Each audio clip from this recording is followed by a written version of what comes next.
పరలోకమందున తండ్రి, యేసుక్రీస్తు నామమున మీకు కృతజ్ఞతాస్తుతులు చెల్లిస్తావా. ఈరోజు దేశవ ప్రార్థన భాగాలు ప్రభా రావడానికి మీరు అనుభవించిన తరుణాలు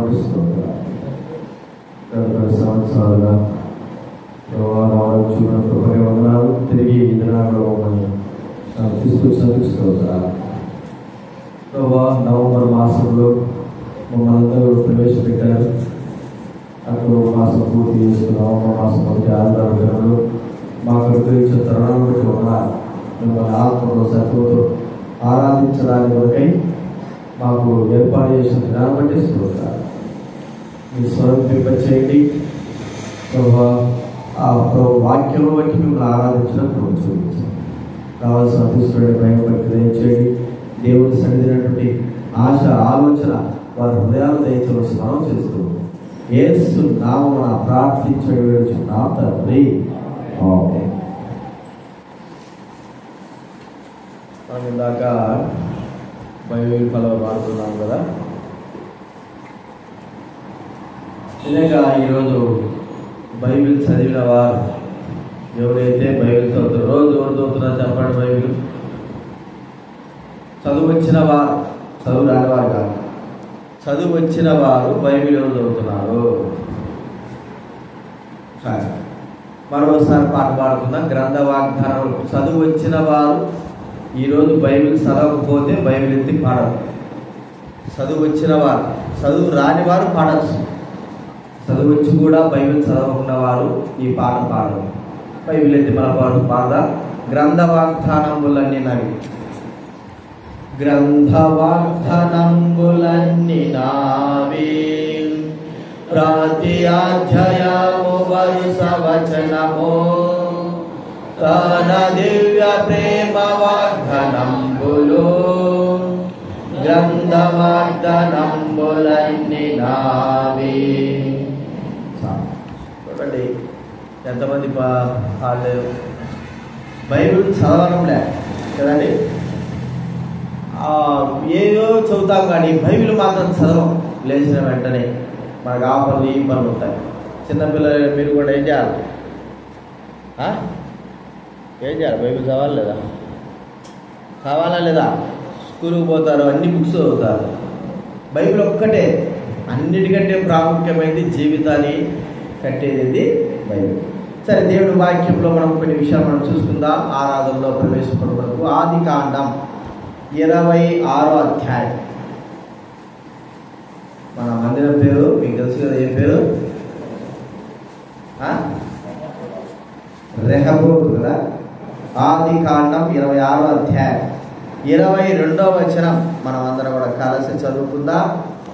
ఆదికాండము 26వ అధ్యాయము 22వ వచనం అందరం కూడా కలిసి చదువుకుందాం. అతడు అక్కడ నుండి వెళ్ళి మరి యొక్క బావితో, అందరం చదువుకుందాం. ఆదికాండం 26వ అధ్యాయము 22వ వచనం. అతడు అక్కడ నుండి వెళ్ళి మరి యొక్క బావిని త్రవించను. దాని విషయమే వారు జగడమాడలేదు కనుక అతడు ఇప్పుడు యెహోవా మనకు ఎడమ కలగజేసి ఉన్నాడు కనుక ఈ దేశమందు అభివృద్ధి పొందుదాం అనుకుని దానికి రెహబోతు అని పేరు పెట్టెను. రెహబోతు రెహబోతు రెహబోతు పేరు అర్థం ఏమిటంటే శబదపు బావి, లేకపోతే ఎడమ కూడా ఉంది కానీ ఏడు గొర్రెల బావి అనే మాట. రెహబోతుకు అర్థం ఏంటి? శబదపు బావి, 7 గొర్రెల బావి.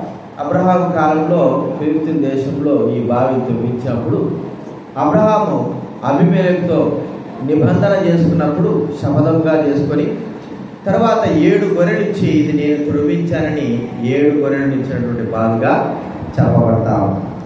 తర్వాత ఇక్కడ మనం చూస్తుంటున్నాం రెహబోతు. ఇది ఒక బావి.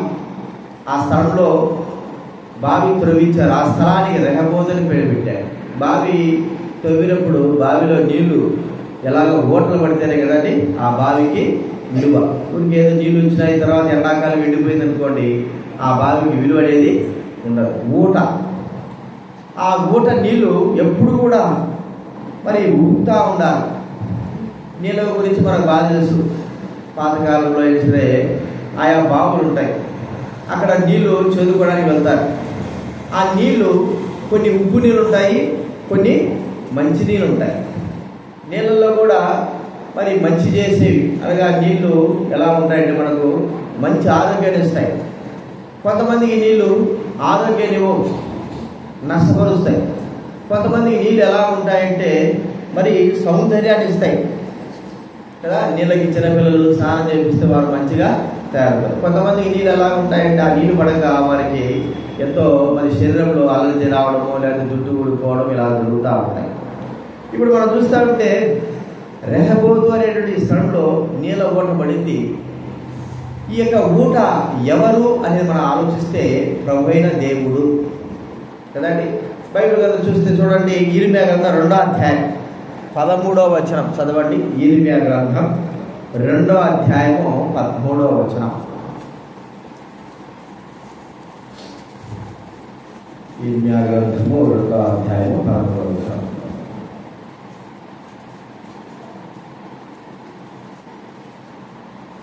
తీసారా? చదవండి. ఇర్మియా గ్రంథం 2వ అధ్యాయము 13వ వచనం. ఇర్మియా కూడా తీసేది రాకపోతారు. తీసిన వాళ్ళు చదవండి.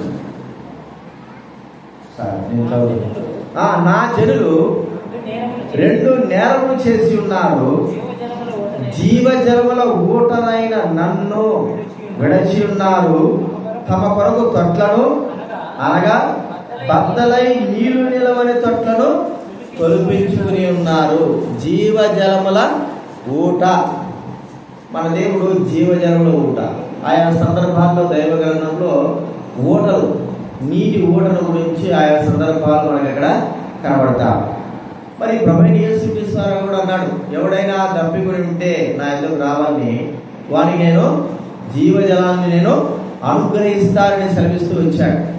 కాబట్టి యోహాను సువార్త 4వ అధ్యాయంలో కూడా మరి ఈ నీళ్లు తాగువాడు ఇప్పుడు మరి దాహం ఉంటాడు, అయితే నేనిచ్చు నీళ్లు ఎప్పటికి కూడా దాహం వరడు. కొన్ని నీళ్లు తాగితే, కొన్ని ప్రాంతాలు నీళ్ళు తాగితే దాహం కాదు కదండి. కొన్ని ప్రాంతాలు ఒక గ్లాస్ నీళ్ళు తాగినాం అనుకో దాహం కాదు. కొన్ని ప్రాంతాల్లో నీళ్ళు తాగితే ఎన్ని గ్లాసులు నీళ్ళు తాగినా, చెంబులు తాగినా కూడా మరి దాహం అవుతానే ఉంటుంది. ఆ నీళ్ళ యొక్క ప్రభావం ఇక్కడ మనం చూస్తుంటే ప్రభు అంటున్నాడు, జీవజలముల ఊట నేను. జీవజలముల ఊట, ఈ ఊట యొక్క ప్రభావం ఏమిటి? ఈ జీవజలముల ఊట ఎలాగా మరి ఆ దేవుడు మరి చేస్తున్నాడని మనం గుర్తిస్తూ ఉంటే కొన్ని సందర్భాల్లో ఊటలను దేవుడు పంపించాడు. ఆ ఊట యొక్క అర్థాన్ని మనం గుర్తిస్తే చూడండి, ఆదికాండం 21వ అధ్యాయం. ఆదికాండం 21వ అధ్యాయం 18-19 నేను చదువుతా వినండి. ఆదికాండం 21వ అధ్యాయం 18-19. నీవు లేచి ఆ చిన్నవాళ్ళు లేవనెత్తి నీ చేత పట్టుకొనుము, వారిని గొప్ప జనముగా చేసిందని ఆమెతో అనెను. మరియు దేవుడు ఆమె కన్నులు తెరిచినందున ఆమె నీళ్ళ ఊట చూచి వెళ్ళి ఆ తిత్తిని నీళ్ళతో నింపి చిన్నవానికి త్రాగనిచ్చెను. చూడండి, ఇక్కడ ఆమె హాగరు గురించి మనకు చెప్పబడతాం. ఇష్మాయేలు చిన్నవాడు, మరి నీళ్ళు లేకపోవడం ద్వారా ఆ వ్యక్తిని, ఆ పిల్లవాడి పరిస్థితి ఏడుస్తూ ఉంటే దేవతలు చెప్తా ఉంది, నువ్వు ఎందుకు ఏడుస్తున్నావు, ముందు ఆ పిల్లవాడిని తీసుకొని వారి నీళ్ళు తాగించు. అక్కడ నీళ్ళ ఊటను దేవుడు ఏర్పాటు చేశాడు. ఆ నీళ్ళ ఊట వారు తాగినారు. ఎందుకు ఆ నీళ్ళ ఊట యొక్క భావం ఏమిటి అని మనం గుర్తిస్తూ ఉంటే, ఈ నీళ్ళ ఊట రక్షణకు కారణం ఏదండి, పాప పరిహారార్థమైనటువంటి జలం. ఇప్పుడు వీళ్ళు అక్కడికి వెళ్ళడము, అక్కడ పోయిన తర్వాత నీళ్ళ ఊట తాగడము జరిగింది. అక్కడికి వెళ్ళడానికి గల కారణం ఏమిటి? వారి యొక్క పాపము వారి జీవితంలో అంత నష్టాన్ని కలగజేసింది. ఏం చేశారు? హాగరు కానీ ఇష్మాయిల్ కానీ వారు ఏం తప్పు చేశారు అని మనం ఆలోచిస్తే, ఇస్సాకు గురించి మరి 21వ అధ్యాయంలో ఇస్సాకు గురించి వాళ్ళ తండ్రి గొప్ప విందు చేస్తూ ఉంటే, హాగరు యొక్క కుమారుడు ఇష్మాయిల్ వారిద్దరు కలిసి ఇస్సాకును ఎగతాళి చేశారు. 3 సంవత్సరాలు పుట్టాడు, వీడు మరి చిన్న పిల్లవాడు, వీడే వెళ్తాడు, వీడి స్థితి ఏమిటని ఎగతాళి చేశాడు. చూడండి 21వ అధ్యాయం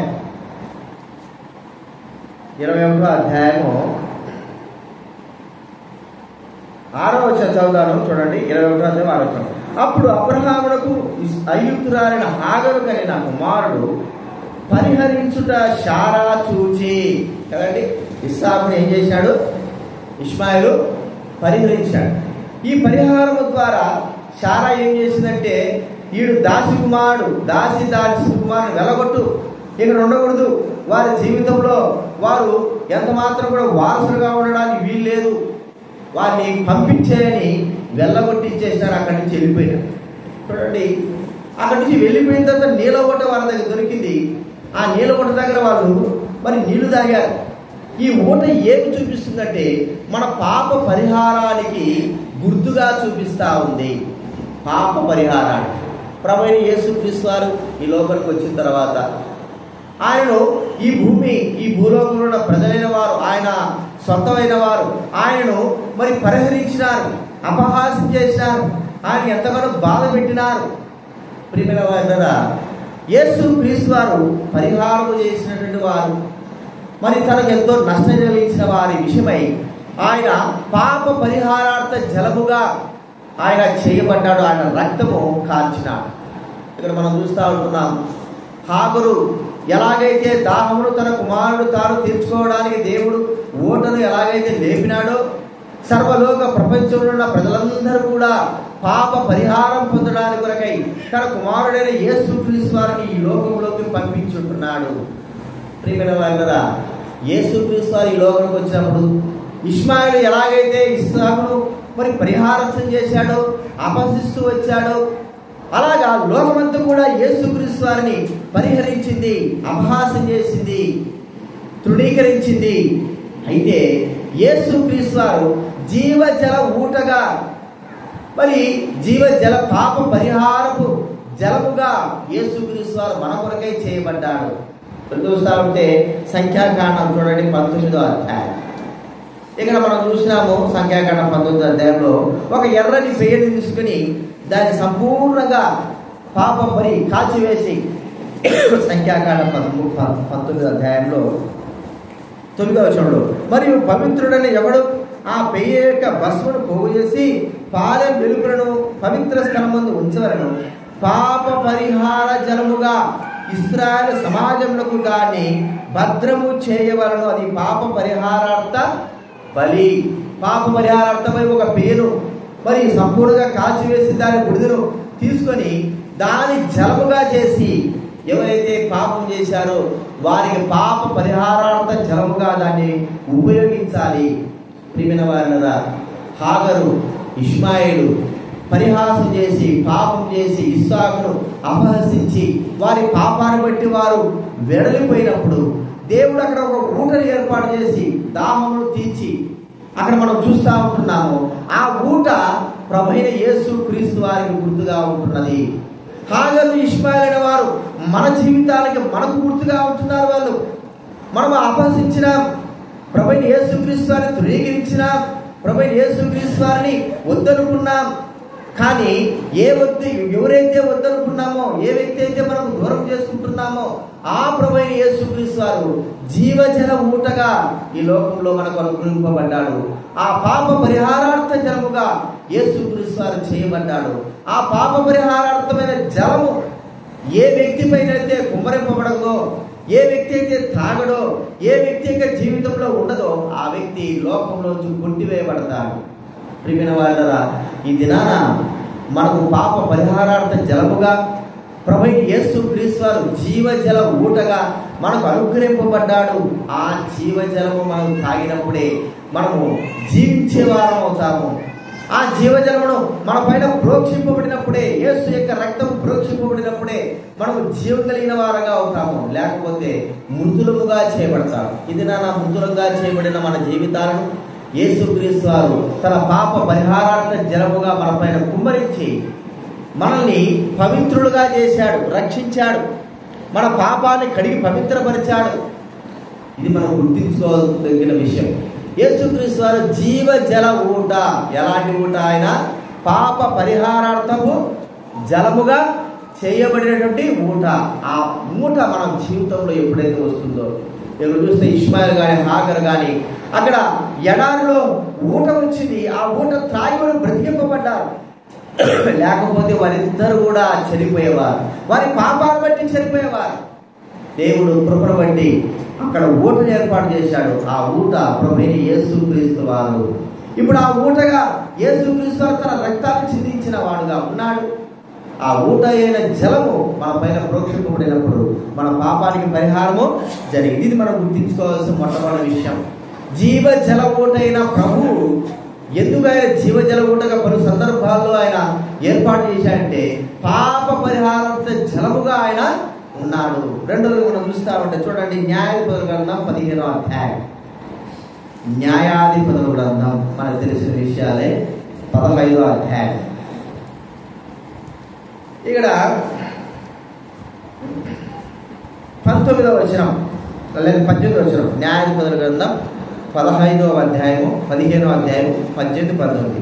అప్పుడు అతడు మిక్కిలి దప్పికొనినంతన యెహోవాకు మొరపెట్టి, నీవు నీ సేవకుని చేతి వలన ఈ గొప్ప రక్షణ దయచేసిన తర్వాత నేనిప్పుడు దప్పి చేతను చచ్చి సున్నతి పొందని వారి చేతిలోనికి పడవలనా అని వేడుకొనగా, దేవుడు లేహీలోనున్న ఒక గోతిని చీల్చెను.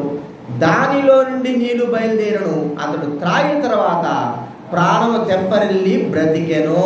కదండి, ప్రాణము తెప్పరిల్లి. ఇక్కడ ఎవరు? సంసోను గురించి మనకి ఇక్కడ చెప్పబడతారు. 1000 మందిని చంపేశాడు సంసోను. ఇంతగా పోరాడిన తర్వాత తన ప్రాణము దప్పి చేత ఎంతో మరి సమస్యలిపోతా ఆడ పడిపోయి ఉంటున్నాడు. మొరపెడుతున్నాడు దేవుడికి, అయ్యా నేను ఇక చచ్చిపోతాను. మామూలు నేనంతకు నేను చచ్చిపోయేది ప్రాముఖ్యం కాదు, కానీ ఈ ఫిలిస్తీన్లైన వారి మిగతా వారేమైనా వచ్చి నన్ను చంపి అవమానపరుస్తారేమో అనే విషయము దేవుడితో మొరపెడతా ఉంటే వెంటనే దేవుడు అక్కడ లేహీలో ఉన్నటువంటి స్థలంలో ఒక గోతిని తీర్చాడు. తను చూస్తుండగానే అక్కడ గొయ్యి ఏర్పడింది. నీళ్ళు వస్తున్నాయి, ఉగుగుతా ఉంటున్నాయి. ఆ నీళ్ళు ఎప్పుడైతే తాగినాడో తన ప్రాణము తెప్పలేదు. ఇక్కడ మనం చూస్తుంటున్నాము, చచ్చేవాడిని ఏం చేశాడు? ఆ నీళ్ళ ద్వారా బ్రతికించాడు.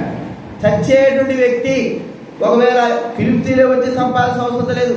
తన ప్రాణం ఇంకా చచ్చిపోయే స్థితిలో ఉంది. 1000 మందితో పోరాడి ఇక నీళ్లు తాగలేని పరిస్థితిలో ఉన్నాడు. దప్పిచేత చచ్చేటువంటి స్థితిలో ఉంటున్నాడు.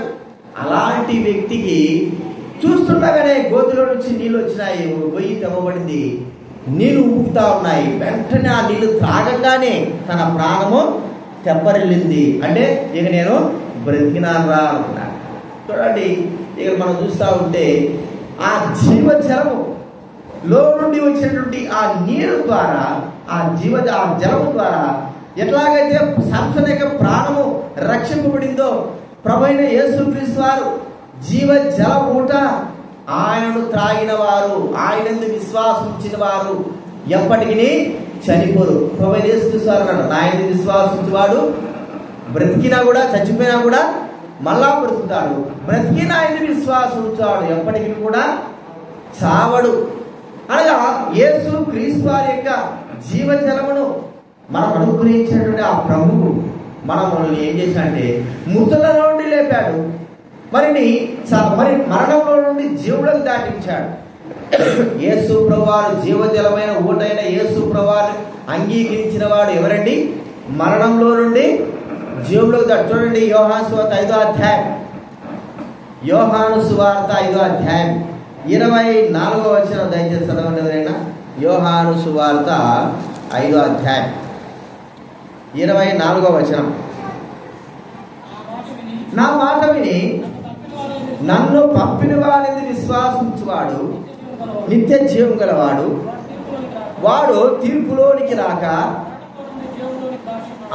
మరణంలో నుండి ఎక్కడ దాటాడండి? జీవులో. ఇంకోటి చూడండి, యోహాను సువార్త 8వ అధ్యాయము 52వ వచనం. యోహాను సువార్త 8:52. అందుకు యూదులు, నీవు దయ్యం పట్టిన వాడిని ఇప్పుడు ఎరుగుదుము, అబ్రహామును ప్రవక్తను చనిపోయేది, అయినను ఒకడు నా మాట గై కొని ఎడలా వాడు ఎన్నడూ మరణం రుచి చూడని నువ్వు చెప్పుచున్నావు. ఒకడు నా మాట గైకుంటే, నన్ను త్రాగితే, జీవజలాన్ని త్రాగితే చచ్చేటోడు కూడా బ్రతికిపోతాడు. చచ్చేవాడు కూడా ఏమవుతాడండి? బ్రతికిపోతాడు. కాబట్టి ఈ యొక్క సంసోను ఎలాంటి స్థితిలో ఉన్నట్టు? చచ్చిపోయేటువంటి స్థితిలో ఉన్నాడు. మన జీవితాలు కూడా అలాగే ఉన్నాయి. చచ్చినటువంటి మన జీవితాలని ప్రభువైన యేసుక్రీస్తు క్రీస్తులో బైబిల్ గ్రంథంలో ఉంది, పాపం వలన వచ్చు జీతము మరణము. అయితే మన ప్రభువైన క్రీస్తు యేసునందు ఏముందండి? నిత్య జీవం. యేసుక్రీస్తులో మనకి ఏముంది? నిత్య జీవం. జీవ జలమైన ఊటైన ప్రభువైన యేసు క్రీస్తు వారిలో చచ్చినటువంటి మనల్ని బ్రతికించాడు. మనకు బాగా తెలుసు, చచ్చిపోయే వారికి అప్పుడప్పుడు గుటకలేస్తుంటారు కదా, వారికి ఏం పోస్తారు నోట్లో? మా నాయన కూడా చచ్చిపోతాను, నేను కూడా కళ్ళాన్ని చూశాను. చచ్చిపోతా ఉంటే ఇక గుటకలు వస్తూ ఉన్నాయి. గుటకలు వస్తానే మా అత్త, మా నాయన చెల్లెలు ఏం చేసిందంటే, ఒక చిన్న స్పూన్ తీసుకొని, గ్లాసు నీళ్ళు తీసుకొని మా నాయన నోట్లో పోస్తుంది. చిన్న స్పూన్ తీసుకొని ఏం చేస్తుంది? నోట్లో పోస్తుంది. ముందుగానే గాలాడలేదు, ఊపిరాడలేదు. ఆమెకు అర్థమైంది, పెద్ద కదా, చచ్చేటప్పుడైనా సరే ఏం కావాలా? నీళ్ళు పోయాలి కదా అని స్పూన్ తీసుకొని నోట్లో పోస్తాను. నేను అడిచిన, ముందుగానే గాలాడక సస్తా ఉంటే నువ్వు మన నీళ్ళు పోసినావు అంటే, అది కాదురా, ఇంకెట్టా చచ్చిపోతాడు, కనీసం చచ్చేటప్పుడైనా సరే ఈ నీళ్లు ఏం కావాలా? గొంతులో పోయాలా, అప్పుడైనా సరే మీ నాయన ఎడకపోతాడు, మోక్షాన్ని పోతాడు. ఇది ఉందిరా పద్ధతి అంటారు. అరే, చచ్చేటప్పుడు కూడా మరి మనిషికి ఏమి కావాలి చెప్పండి? నీళ్లు. చచ్చేటప్పుడు కూడా మరి ఆ నీళ్లు ఏమై ఉన్నాయంటే యేసుక్రీస్తు వారు జీవజల నది, జీవజల ఊట. ఇది నాన్న ఎంతో మంది సత్యదానికి అనగా ఆత్మీయంగా బైబిల్ గ్రంథంలో చనిపోవడానికి సిద్ధమైన వారు ఎంతో మంది ఉన్నారు. యేసుక్రీస్తు అనే జీవజల ఊట వారి జీవితంలో లేదు, వారి నోట్లో పడడం లేదు, వారి హృదయాల్లోకి రావడం లేదు. కాబట్టి వారు ఎలా ఉన్నారంటే బ్రతికి ఉండి కూడా చచ్చినటువంటి స్థితిలో ఉన్నారు. ఇది నాన్న ఇక్కడ ఎక్కడైతే అందరూ కూర్చున్న వాళ్ళు ఇంకా మీ జీవితాల్లో జీవజల ఊటైన యేసుక్రీస్తు వారు మీ హృదయాల్లోకి వచ్చాడా? ఎంతమంది హృదయాలు వచ్చాడు చెప్పండి? ఎంతమంది ఆ జీవజల ఊటను త్రాగినారు? చేయొద్దండి. ఎంతమంది తాగారు? ఎంతమంది జీవం పొందారు? చేస్తారు. ఎంతమంది జీవం పొందారు? ఎంతమంది త్రాగారు? త్రాగడం అంటే అర్థం ఏంటంటే ఆయన ఎందుకు విశ్వాసం ఉంచడం అని అర్థం. ఎంతమంది వచ్చారు? ఇంకా మీకు ఎవరు లేదా? అర్థమైందా మీకు? అర్థమైందా? మీకు చెప్పింది నేను చెప్పింది అర్థమైందా? ఎంతమంది జీవజల ఊటైన యేసునందు విశ్వాసం ఉంచారు? ఇంకా చాలా మంది లేరన్నమాట. అంటే ఇంకా మీ హృదయాల్లో, మీ జీవితాల్లో ఆ యేసు ప్రభు జీవజల ఊట లేకపోతే ఒక దినాన్ని ఏమైపోతాం? మనము చనిపోతాం. చనిపోయే సమయానికైనా సరే ఆ నీళ్ళు పోసేవాడు కావాలి ముందు కదండి. కొంతమంది ఎక్కడెక్కడో చనిపోతారు, కొంతమంది ఇళ్లలో చనిపోతూ ఉంటారు. నీళ్ళు పోసేవాడు కావద్దు. ఉన్నప్పుడే, నీళ్ళు పోసేటప్పుడే మనం ఏం చేయాలా? త్రాగాలి. సమయం ఉన్నప్పుడే నీళ్ళు దప్పికేస్తూ ఉంది, నీళ్ళు ఉన్నాయి. నీళ్ళు ఉన్నప్పుడు ఏం కావాలా? కొద్దిగా అయినా సరే గొంతు తడుపుకోవాలి. ఇప్పుడు కాదులే, నేను ఫుల్గా తాగాల, అన్నీ తాగితేనే కానీ నాకు తృప్తి ఉండదు, ఒక గ్లాసు కానీ బాటిల్ కానీ తాగితే కానీ తృప్తి ఉండదంటే ఆ మధ్యలో మనం ఏమైపోతాం? ఆ సమయంలో బాగా దప్పికేస్తూ ఉందండి, ఒక చిన్న గ్లాస్, టీ గ్లాస్ నీళ్ళు ఉన్నాయి ప్రస్తుతానికి, నాకు ఫుల్గా తాగితే కానీ నాకు తృప్తి ఉండదు అంటే ఎట్లుంటుంది? ఆ నీళ్ళు కూడా మనకు దొరకవు, తాగేదాన్ని నీళ్ళు కూడా దొరకవు. ప్రియమైన వాళ్ళరా, యేసుక్రీస్తు వారు జీవజల నది ఊట. ఆయన ఉన్నప్పుడే, మనకు సమయం ఉన్నప్పుడే, మన జీవితం ఉన్నప్పుడే, ఆయన ఉన్నప్పుడేని కాదు, ఆయన ఎప్పుడైనా ఉంటాడు. మన సమయం ఉన్నప్పుడే, మన జీవితంలో మనకు మన ప్రాణం ఉన్నప్పుడే, మన ఊపిరి ఉన్నప్పుడే ఆ జీవజల ఊటను మనం ఏం చేయాలంటే త్రాగే వారంగా, అంగీకరించే వారంగా ఉండాలి. ఆ ఓటే లేకపోతే ఆ ఓటంతా కూడా మరి అయిపోయిన తర్వాత, సమయం అంతా పోయిన తర్వాత నేను నీళ్ళు తాగుతాను, నేను అప్పుడు బావి తోగుతాను అనుకుంటే అవుతుందా? కుదరదు. కాబట్టి ఇక్కడ మనం చూస్తూ ఉంటే ఈ జీవజల ఊట ఏంటంటే ప్రాణాలను కాపాడేది. యేసుక్రీస్తు వారు నిత్య జీవమైన వాడు. ఎవరైనా సరే నా దగ్గర రండి, నేను వానికి జీవజలం ఇస్తాను. ఇది ఎలాంటిదంటే ఎప్పుడూ బ్రతికించేది. ఆ జలము తాగితే, ఆ జలమును మనలోకి ఆహ్వానిస్తే, జీవజల ఊటైన యేసు ప్రభువుని విశ్వాసం ఉంచిన వాడు బ్రతికి ఒకవేళ చనిపోతే నిరంతరం జీవిస్తాడు. ఒకవేళ బ్రతికి ఉండి కూడా అలాగే ఉంటే ఆ క్రీస్తు లేకపోతే వాడు మరణంలో వెళ్ళిపోతాడు. ఇది నాకు గుర్తించుకో. జీవజల ఊట, బెర్షెబాలో ఊట అనేది ఊరినప్పుడు అది దేని సూచిస్తా ఉందంటే జీవజల ఊట, మరణంలో నుండి జీవంలోకి దాటించే ఊట. అది మనం పొందిన ఇది నానది లేకపోతే ప్రతి మానవుడు మరణంలో ఉండేవాడు. అది పొందిన వారు ప్రభువును ఆరాధిస్తారు. పాప పరిహారార్థ జలము పొందినవాడు ప్రభువును ఆరాధిస్తాడు. పాప పరిహారార్థ జలం వల్ల ప్రోక్షింపబడడం ద్వారా మన పాపాలన్నీ కూడా పవిత్రం చేయబడ్డాయి. అది మనం గుర్తించుకోవాలి. ఇది రెండోది మనం చూస్తుంటున్నాం. మూడోది మనం చూస్తూ ఉంటే చూడండి, 2వ రాజుల గ్రంథం 2వ అధ్యాయం 19వ వచనం. 2వ రాజుల గ్రంథం 2వ అధ్యాయము 19వ వచనం నేను చదువుతాను. అంతటా ఆ పట్టణపు వారు, ఈ పట్టణం ఉన్న చోట రమ్యమైనదని మా ఏలవాడ నీకు కనబడుచున్నది, కానీ నీళ్లు మంచివి కావు, అందుచేత భూమి నిస్సారమై ఉన్నదని ఎలీషాతో అనగా, ఎలాంటి నీళ్ళంటివి? మంచివి కాని నీళ్లు, మరణకరమైన నీళ్లు. ఈ జీవితము అంటే చేదైన అనుభవం. మన బాగా తెలుసు, నిర్గమాకాండం 15వ అధ్యాయంలో మారా అనేటువంటి స్థలంలో ఎట్లాంటున్నాయి నీళ్లు? చేదుగా ఉన్నాయి. చేదే నీళ్లు. మనకు సముద్రంలో ఎన్నో నీళ్ళు ఉంటాయి, కానీ ఒక్క గుక్కడు కూడా తాగడానికి అవి ఎంత మాత్రమో ఉపయోగపడదు. తాగుతామా? తాగలమా? ఉప్పు నీళ్ళు మామూలుగానే మనం గ్లాసులో మామూలు నీళ్ళు ఉప్పు వేసుకునైనా తాగగలమేమో, కానీ సముద్రపు నీళ్లు మనం ఎంత మాత్రమో తాగలేము. అంత భయంకరంగా ఉప్పు ఉంటాయి. ఇక్కడ మనం చూస్తూ ఉంటే మార్చబడినటువంటి నీళ్లు. అక్కడ ఏమైనాడు, ఎలీషా చేసి కొత్త కొండ పాత్ర ఒకటి తీసుకొచ్చి ఉప్పు వేశాడు. ఉప్పు వేయంగానే ఆ ఉప్పు వేసిన నీళ్లు మరి ఆ జలంలో అది ఓటే కానీ ఆ జలాలు మంచివే, కానీ అది జలాలు బాగానే వచ్చినాయి, కానీ అవి ఉప్పుతో ఉన్నాయి. మా ఇంటికాడ బోర్ వేశారు. ఇంటికాడ ఒక 10 అడుగులు మా ఇంటికాడ బోర్ పడిందనుకో నీళ్ళు వచ్చేస్తాయి. 10 అడుగులు వచ్చాక నీళ్ళు వస్తాయి. ఎందుకంటే సముద్రం దగ్గర కాబట్టి 10 అడుగుల్లో 20 అడుగుల్లో నీళ్ళు వస్తాయి. వచ్చే నీళ్ళు ఎలాంటివంటే ఉప్పు నీళ్ళు. బోరేసి వ్యర్థమే. ఆ నీళ్ళ వలన ఎంత మాత్రము ప్రయోజనము లేదు. ఉప్పు నీళ్ళు పడ్డాయి. అవి తాగలేము, ఇటు ఇంటికి కూడా వాడుకోలేము, స్నానం కూడా చేసుకోలేము. చూడండి, ఎలాంటి ఉప్పు నీళ్ళ యొక్క స్థితి అలా ఉంటుంది. అయితే ఇక్కడ కుండలో ఉప్పు వేసి ఎలీషా ఆ నీళ్ళలో వేశాడు. వేయంగానే ఆ నీళ్ళు ఏమైపోయాయంటే మధురముగా మార్చబడ్డాయి. ఇప్పటికి కూడా యెరూషలేములో ఆ యొక్క ఎరుకో పట్టణం, ఎరుకో దగ్గర ఆ యొక్క నీళ్లు, ఎలీషా మార్చబడిన నీళ్లు ఇప్పటికి కూడా ప్రవహిస్తూనే ఉంటాయి. చక్కటి నీళ్లు, ఎంతో శ్రేష్టమైన నీళ్లు. మరణం అనేది లేకోకుండా, రోగం అనేది లేకోకుండా మరి చేయబడిన నీళ్ళు. చూడండి, ఈ నీళ్లు దేనికి గుర్తుగా ఉంటుందంటే మార్చబడిన జీవితానికి గుర్తుగా ఉంటుంది. మార్చబడిన జీవితం. మనం ఎలాంటి వారమే మనకు బాగా తెలుసు కదా. మనం ఎలాంటి వారని చెప్పండి. దుర్మార్గులము, పాపాత్ములను ఒప్పుకుంటామా? నేను మంచివాడు అంటారా? చెప్పండి. మనం పాపాత్ములు అంటామా, మంచివాళ్ళం అంటామా? మన గురించి మనం ఏం చెప్పుకుంటాం? ఇప్పుడు ఏం చెప్పుకుంటాము? రక్షింపబడినప్పుడు ఏం చెప్పుకున్నాం?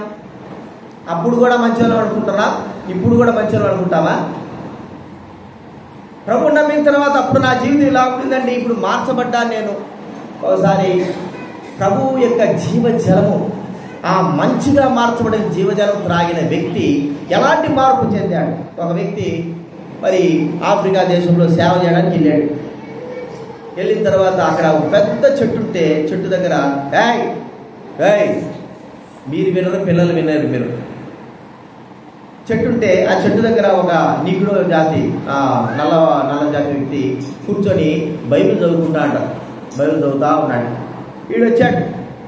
ఇలాంటి వాడంటే కొన్నిసార్లు దేవుడు నమ్మడు, ఏదో టూరిస్ట్గా వచ్చాడు.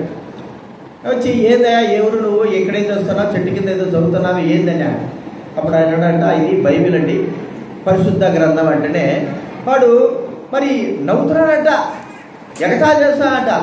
గ్రంథం అంట, బైబిల్ అంట, అది అంట, ఇదండి, ఏదేదో మరి ఎగతాళి చేస్తున్నాడు. దేవుడు నమ్మనాడు వాళ్ళు అట్లా ఎగతాళి చేస్తుంటారు కదా. ఎగతాళి చేస్తా ఉంటే ఇక చూసి చూసి చూసి నీ కూడా జాతి వాడు ఏం చేశాడంటే, అయ్యా సరే ఎగతాళి చేస్తున్నాం మంచిదే కానీ చెట్టు లెక్కరా ఒక మాట నింద ఉంది అని చెప్పాను. ఇక్కడ వినాలి, నిద్రపోవద్దు, ఇక్కడ వినాలి. చెట్టు దగ్గర నీకు ఒక మాట నేను చెప్పాలా అన్నాడు. చెట్టు ఎక్కబోగానే అది పెద్ద చెట్టు కదా, ఆ చెట్టుకి అన్ని పుర్రె తలలు కదా, ఎన్నో పుర్రె తలలు ఏం చేశాడు, ఏలాడు కట్టున్నాడు. అన్నీ ఎలా తీసి పెట్టాడంట, ఒక్కొక్క పుర్రె తలలు అన్నీ పెట్టున్నాడు. వీడు చూడంగానే భయపడిపోయినాడు. ఊరినాడు ఎంతమంది ఆడ తెచ్చారా, అందరి మనుషుల తలలే, జంతువుల తలలు కాదు మనుషుల తలలే, ఏంది ఇంతమంది ఉన్నారు అని ఆశ్చర్యం. ఏంది ఇంతమంది ఉన్నారంటే వీళ్ళందరూ చంపింది నేనే, అర్థమైందా, వీళ్ళందరూ నేను చంపిన. ఒకరోజు మరి ఇట్లాగే యేసుప్రభు గురించి ఎవరో వస్తే ఆ నల్ల పాట తీసుకొని బైబిల్ తీసుకొని వచ్చేటోళ్ళకి వాడు కూడా చంపేసి ఎలా తీసిన. ఆ బైబిల్ ఈ బైబిల్ నాకు దొరికిందండి. దీన్ని చూసి చదివినప్పుడు దేవుడు నాతో మాట్లాడాడు. మరి ఇంత పాపాత్ముడు నువ్వు ఎట్లా దేవుని దగ్గర పోతావురా, ఎంతమందిని చంపినావని దేవుడు నాతో మాట్లాడాడు. అప్పటి నుంచి నేను మరి ఈ యొక్క జీవితాన్ని మానివేశాను, ఎవరిని చంపకుండా వదిలిపెట్టేశాను అని చెప్పి ఒక మాట అన్నాడు. నేను కానీ ఈ బైబిల్ కానీ చదవకుండా ఈ జీవజలంగా నేను తాగకుండా ఉండింటే నీ పని ఎక్కడుండేది, ఈ చెట్లలో ఈ చెట్టు దగ్గర ఒక తలకాయగా నీరు కూడా ఉండేది. కాబట్టి ఆ మాట భయపడిపోయినాడు. అరే ఈ పుస్తకానికి ఇంత జీవజల నది ఏంటంటే ఇది జీవజల నది. మరి ఈ జీవజల నది ఒక వ్యక్తి త్రాగడం ద్వారా తను బ్రతికింపబడ్డాడు. జీవజల నది తన జీవితం సంపూర్ణంగా మార్చబడింది.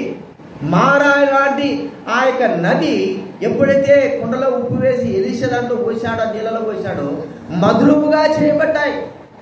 నిర్గమకాండం 15వ అధ్యాయంలో మనం చూస్తూ ఉంటే ఒక కొమ్మ నరకబడి ఆ యొక్క నీళ్ళలో వేయబడిన తర్వాత చేదైనటువంటి నీళ్ళు ఏమైపోయినాయండి, మధురంగా చేయబడ్డాయి. ఎంతో విస్తారమైన చేద నీళ్లు, దేనికి పనికిరాని నీళ్లు, ఒక కొమ్మ నరకబడి ఉప్పు కుండలో వేయబడిన ఉప్పు నీళ్లలో వేయబడినట్లుగా ఆ యొక్క నీళ్లు మధురంగా చేయబడ్డాయి. యేసు క్రీస్తు వారే జీవజల నది, ఆ జీవజలమైన ఊట.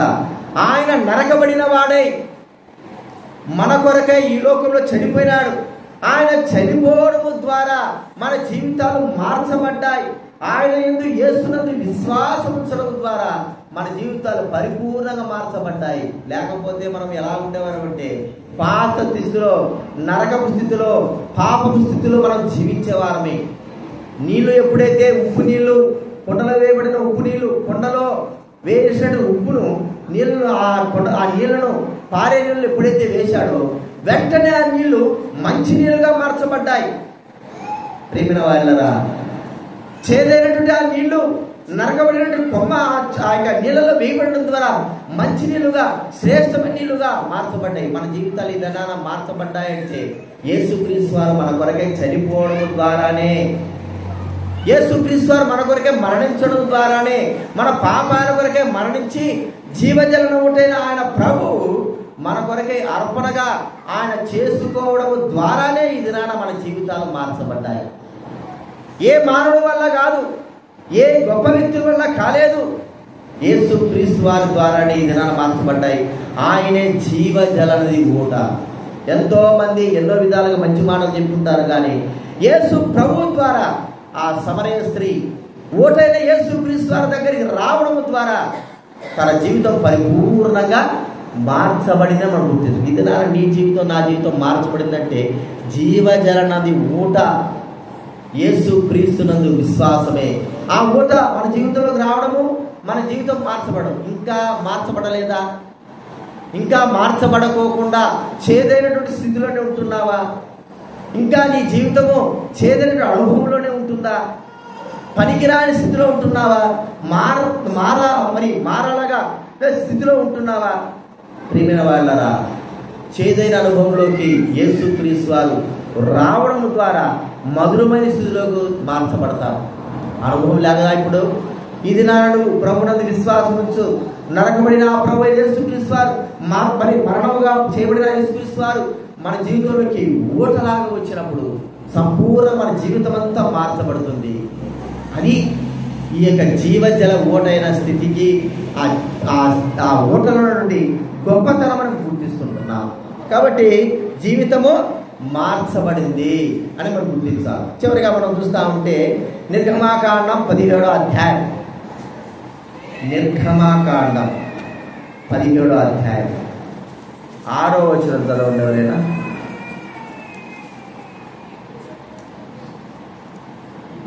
ఇదిగో అక్కడ హోరేబులోని బండ మీద నిలిచెదను, కొట్టగా ప్రజలు త్రాగుటకు దానిలో నుండి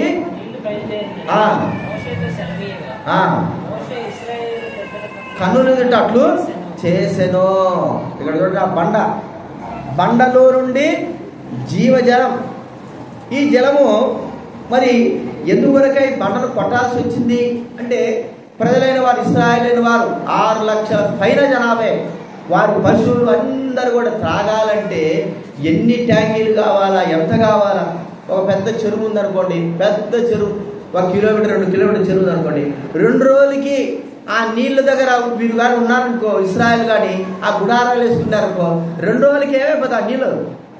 అన్నీ కూడా అయిపోతాయి, ఉండవు. 6 లక్షల కంటే 20 లక్షల జనాభా వేసుకో, పిల్లలు వాళ్ళ భార్యలు అందరూ కలిసి, యోధులు మాత్రమే 6 లక్షలు, ఇంకా ముసలోడు ముతకాలు అందరూ ఉంటారు. వాళ్ళందరూ తాగేది ఆ నీళ్ళే తాగినారనుకో, అందరూ కూడా ఏమైపోతారు? ఆ నీళ్ళంతా కూడా కాలేదు. వాళ్ళు తాగడమే కాకుండా పశువులు ఊరుకుంటాయా? మనిషి తాగేది కొన్ని నీళ్ళు అయితే పశువులు ఎన్ని నీళ్ళు తాగాయంటే ఒక్కొక్కటి 5-6 లీటర్ల కంటే ఎక్కువే. అందులో అక్కడ ఉండే పశువులు, ఒంటెలు ఇవే ఎక్కువ తాగేస్తాయి, అసలు ఏముండవు. అయితే బండలో నుండి జీవ జలము వచ్చింది. బండను ఎదురుగున్న బండను కొట్టని ప్రభు అన్నప్పుడు, మోసే కర్రతో కొట్టినప్పుడు ఆ బండలో నుండి జీవజలం పాది. మీరు చూస్తారు, మీకు అందరూ తెలుసు, కొండల్లో నుంచి నీళ్లు ప్రవహిస్తూ ఉంటాయి. ఉదయగిరి కొండ దగ్గర కూడా నీళ్ళు ఎక్కువగా వస్తాయి. ఎక్కడి నుంచి వస్తాయో తెలీదు, కానీ కొండలో నుంచి ఇచ్చే నీళ్లు సామాన్యంగా ఎండిపోవు. ఎండాకాలమైనా సరే ఏమవుతాయంటే చెప్పండి, ధారలుగా వస్తూనే ఉంటాయి. ఎంతమంది తాగినా వస్తూనే ఉంటాయి. ప్రియమైన వారి, ఇక్కడ మనం చూసేదానికి అర్థం ఏంటంటే, బండలో నుండి జీవజలం బయలుదేరింది. ఈ జీవజలము సర్వలోక ప్రజలైన వారందరికీ కూడా జీవాన్ని అనుగ్రహించేది ఒక్క యేసు ప్రభువే. ఆ బండ అయిన ద్వారా ప్రపంచంలో వారందరూ కూడా జీవము అనుగ్రహింపబడుతూ వచ్చింది. అందరూ ఈ జలము త్రాగిన వారందరూ కూడా దప్పి తీర్చుకునేవారు. ఈ జలము త్రాగిన వారందరూ కూడా అలసట తీర్చుకునేవారు. ఈ జలము త్రాగిన వారందరూ కూడా మరి ఎంతో ఆనందం కలిగిన ఇంకా వారికి ఎప్పుడు కూడా దప్పిక అనేది ఉండదు. ప్రియమైన వారలారా, అందరికీ యేసుక్రీస్తు వారు జీవజలము ఇది అయిపోయేది కాదు, అందరికీ కూడా ఉచితంగా ఇవ్వబడేది. మనం ఆలోచిస్తే యేసుక్రీస్తు వారి రక్తము కూడా సర్వలోక ప్రపంచంలో ప్రతి ఒక్కరు కూడా పవిత్రపరిచేది, పరిశుద్ధపరిచేది. నిన్ను నన్ను కూడా పవిత్రపరుస్తుంది. ఎంతమందిని పరిశుద్ధపరుస్తుందంటే, ఎంతమందినైనా సరే మన ప్రపంచంలో ఉన్న వారిని లెక్క పెట్టగలమా? బతుకున్న వారు లెక్క పెట్టగలమా? చచ్చిపోయిన వాళ్ళు కాదు, బతుకున్న వారు లెక్క పెట్టగలమా? లెక్క పెట్టలేము. మరి బతుకున్న వారు లెక్క పెట్టలేము, బతకమంటే మరి జన్మించే వారి లెక్క చెప్పలేము. ఎంతమంది జన్మిస్తున్నారో, కొన్ని కోట్ల మంది జన్మిస్తూ ఉంటారు. చచ్చేవారి లెక్క తక్కువైనా జన్మించేవారి లెక్కనే ఎక్కువ ఉంటారు. వీరందరూ కూడా జీవజలము యేసుక్రీస్తు వారు అనుగ్రహించారు. మనం చూస్తూ ఉంటే బేర్షెబాలో, రెహోబోతులో మనం చూస్తే ఆడ బావి తోబడింది. అబ్రహాము, లోతు, అబ్రహాం యొక్క మరి వారికి ఆస్తి అందరూ కూడా త్రాగినా కూడా మరి అయిపోయినటువంటి ఆ యొక్క జీవజలము, ఆ జలం అనేది మనం చూస్తూ ఉంటున్నాం. ఈ జలమే ప్రభువైన యేసుక్రీస్తు వారు. ఈ ప్రపంచమంతా కూడా ఆయన మనకు అనుగ్రహింపబడినటువంటి వాడుగా చూస్తుంటున్నాం. ఈ జలము లేకపోతే ప్రపంచమంతా కూడా మృతమైనదిగా, మరణంలో ఉండేదిగా మనం చూస్తాం. ఇది నాన్న మనం జీవించున్నామంటే ఆ ప్రభువైన దేవుడు యేసుక్రీస్తు వారు జీవజలం ఊటగా ఉండి బండలో పట్టబడిన వాడై ఆయన మరి ప్రవహించిన వాడుగా చూస్తాము. యేసుక్రీస్తు వారి రక్తము ధారులుగా ప్రవహించింది, అంతా కూడా ప్రవహించేసింది, ప్రపంచమంతా కూడా ప్రవహించేసింది. ప్రతి ఒక్కరు ఆ రక్తము ద్వారా పవిత్రులుగా, పరిశుద్ధులుగా చేయబడి నిత్య జీవులోకి దాటుతా ఉన్నారు. కాబట్టి ఇది నాన్న ఆరాధించడానికి నువ్వు వచ్చుంటున్నావు. నువ్వు ఆరాధించే విషయంలో గుర్తించుకో, జీవజలమైన యేసుక్రీస్తునందు విశ్వాసం ఉంచావా, అంగీకరించావా? నీ జీవితంలో పాప క్షమాపణ శుద్ధి కలిగి ఉండడానికి కొరకై జీవజలముగా యేసుక్రీస్తు తన రక్తాన్ని ఉంచాడు. నీ జీవితంలో మరి చచ్చేటువంటి నీ స్థితిని ఒకసారి గుర్తించుకో. మరి ఆ జలము త్రాగితూ నువ్వు బ్రతికింపబడతావు. ప్రియమైన వాళ్ళరా, అంత మాత్రం కాదు, నీ జీవితాన్ని సంపూర్ణంగా మార్చేది జీవజలమే. చూడండి, ఈ మేము సేవకులు కాబట్టి అక్కడెక్కడ మారుతూ ఉంటాం. ఇక్కడ ఉన్న నీళ్లు మాకు పడవు, ఇంకో దగ్గర నీళ్లు పడతాయి కదండి. నీళ్ళ యొక్క స్వభావం మారుతూ ఉంటారు. కాబట్టి మనం గుర్తిస్తా అంటే మన జీవితంలో మనల్ని కూడా మార్చగలిగింది జీవజలము, ఆ ప్రభువైన యేసుక్రీస్తు. బండలో నుంచి మరి కొట్టబడిన వ్యక్తిగా ప్రపంచంలో వారందరూ కూడా మరణం అన్నింటినీ కూడా వ్యక్తి యేసుక్రీస్తు వారి. ఆయనే జీవితం. ఆ జలమును పొందిన వాడవైతే, ఆ జీవజలమైన యేసుక్రీస్తును పొందిన వాడవైతే, ఆ జీవజలము నీ హృదయంలో ఉంటే ఇప్పుడు ప్రభు నువ్వు ఆరాధించి గణపడవచ్చు. విషయాలు జ్ఞాపకం పెట్టుకున్నా ఆరాధనలో ప్రవేశిద్దాం.